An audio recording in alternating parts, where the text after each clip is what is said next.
Bismillahirrahmanirrahim. Assalamu alaikum, dear 9th class. How are you? I hope that you all will be fine. Welcome to your next lecture of the Comprehension Make It Easy series. Today we are going to take start with your exercise number 13, and your paragraph number 13 is A tailor ran a shop in a bazaar. एक दर्जी बाजार में एक दुकान चलाता था. An elephant used to go to the river through that bazaar. एक हाथी वहां से गुजरकर बाजार जाने का आदी था. The tailor gave him a bun every day. दर्जी हर रोज उसे एक बन, एक रोटी का टुकड़ा देता था. One day the tailor pricked a needle into the trunk of the elephant. एक दिन दर्जी ने हाथी की सूंड में सुई चुभो दी. The elephant became angry but went away. हाथी बहुत नाराज हुआ लेकिन वो चला गया. On return he filled his trunk with muddy water. वापसी पर उसने अपनी सूंड को कीचड़ आलूद पानी से भर लिया. On reaching the shop of the tailor, दर्जी की दुकान पर पहुंचकर he put his trunk into it and squirted the dirty water into the shop of the tailor. उसने दर्जी की दुकान के अंदर अपनी सूंड घुसाई और गंदे पानी का वहां पर छिड़काव कर दिया. All the fine and new dresses of his customers were spoiled. उसके ग्राहकों के नए और उम्दा कपड़े खराब हो गए थे. He was very sorry for annoying the elephant. उसे हाथी को नाराज करने पर बड़ा अफसोस हुआ. But it was no use crying over spilt milk. लेकिन अब पछताए क्या होत जब चिड़ियां चुग गईं खेत. उर्दू का ये मुहावरा है कि अब पछताए क्या होत जब चिड़ियां चुग गईं खेत. इसको इंग्लिश में कैसे कहते हैं? It is no use of crying over spilt milk. यानी दूध के उबल जाने, खराब हो जाने के बाद उस पर पछताने रोने का कोई फायदा नहीं. Now come on, let's take a look of the question answers. Question number 1 is where did the elephant go every day. अब यहाँ पर हम एन के बजाय दा पुट करेंगे.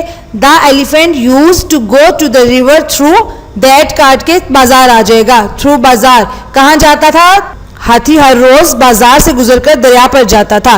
Second question is what did tailor give him. उसको दर्जी क्या देता था? Second answer the tailor give him a bun every day. हर रोज उसको एक बन देता था, रोटी का टुकड़ा देता था. What mistake did the tailor make one day? एक दिन दर्जी ने क्या गलती की?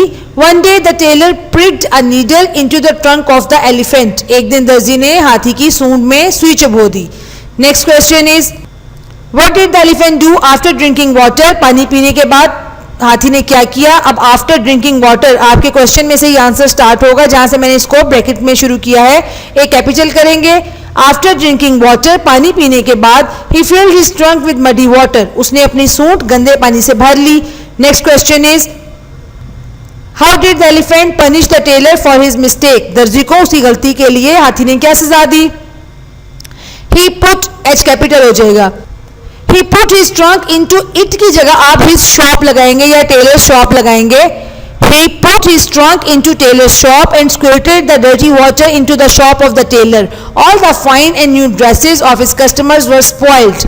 And the last question is what is the moral of the story? And the answer is it is no use crying over spilt milk.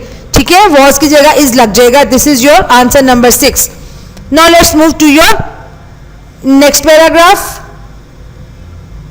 Exercise number 14. A professional player is quite different from an amateur. एक professional खिलाड़ी जो है वो एक शौकीन से मुकम्मल तौर पर मुख्तलिफ होता है.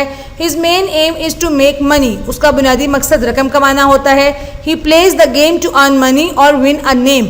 वो शोहरत या पैसा हासिल करने के लिए खेल खेलता है. On the other hand, जबकि दूसरी जानिब the amateur player has no such aim. शौकीन खिलाड़ी का ऐसा कोई मकसद नहीं होता.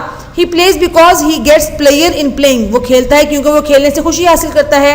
Games not only gives him recreation but also physical exercise. खेल से ना सिर्फ वो खुशी हासिल करता है बल्कि इसके साथ ही साथ उसकी वर्जिश भी हो जाती है. He enjoys good health. उसकी सेहत अच्छी रहती है. And a sound फिजिक, और वो मुतनासिब जिस्म का मालिक रहता है. He plays the game as he should. वो उस तरह से खेलता है जैसे वो चाहता है. He observe all the rules and regulations of game. वो खेल के तमाम क़वायद व ज़वाबित की पाबंदी करता है. The amateur player plays honestly. शौकीन खिलाड़ी ईमानदारी से खेलता है. He becomes a disciplined gentleman and responsible citizen. वो एक नफीस और मुहज़्ज़ब शहरी बन जाता है.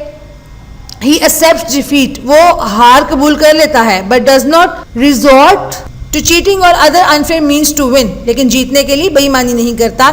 If he wins a game he feels happy. अगर जीत जाता है तो खुश होता है. But he is not sad at losing one. लेकिन हारने पर उदास नहीं होता. Now come on, let's move to the question answers. Our first question is, what is meant by professional player? And you can see answer is in the question, a professional player plays professionally. The second question is, with what aim does he play game? वो किस तरह किस लिए खेलता है? The second answer is, he plays the game to earn money or win a name. शोहरत या पैसा कमाने के लिए खेल खेलता है. Question number 3, what makes an amateur player a responsible citizen? क्या चीज एक शौकीन खिलाड़ी को जिम्मेदार शहरी बना देती है? The amateur player plays honestly. He becomes a disciplined gentleman and responsible citizen. The next question, number 4, what qualities of true sportsman does a professional player lack? शुरू कैसे करेंगे? आप इस आंसर को शुरू करोगे. Listen it carefully. Recreation and physical exercise are those qualities of true sportsmanship which a professional player lacks. ठीक है, समझ आ गई. नंबर 5 कौन सा है आपका? क्वेश्चन नंबर 5 है, how does an amateur player different from a professional player? एक शौकीन खिलाड़ी एक प्रोफेशनल खिलाड़ी से किस तरह मुख्तलिफ होता है? The answer is, he plays to get player in playing. वो खेल में खुशी तलाश करने के लिए खेलता है. Next question is, how does an amateur player take his defeat? एक शौकीन खिलाड़ी अपनी हार को कैसे कबूल करता है? He accepts defeat but does not resort to cheating or other unfair means to win. And the last is, who plays a game for the sake of the game? An amateur player plays a game for the sake of the game. खेल के लिए खेल को कौन खेलता है? एक शौकीन खिलाड़ी खेल को खेल के लिए खेलता है. I hope it will be clear to you. Inshallah we will meet in next lecture. Take care of yourselves. Assalamu alaikum wa rahmatullah.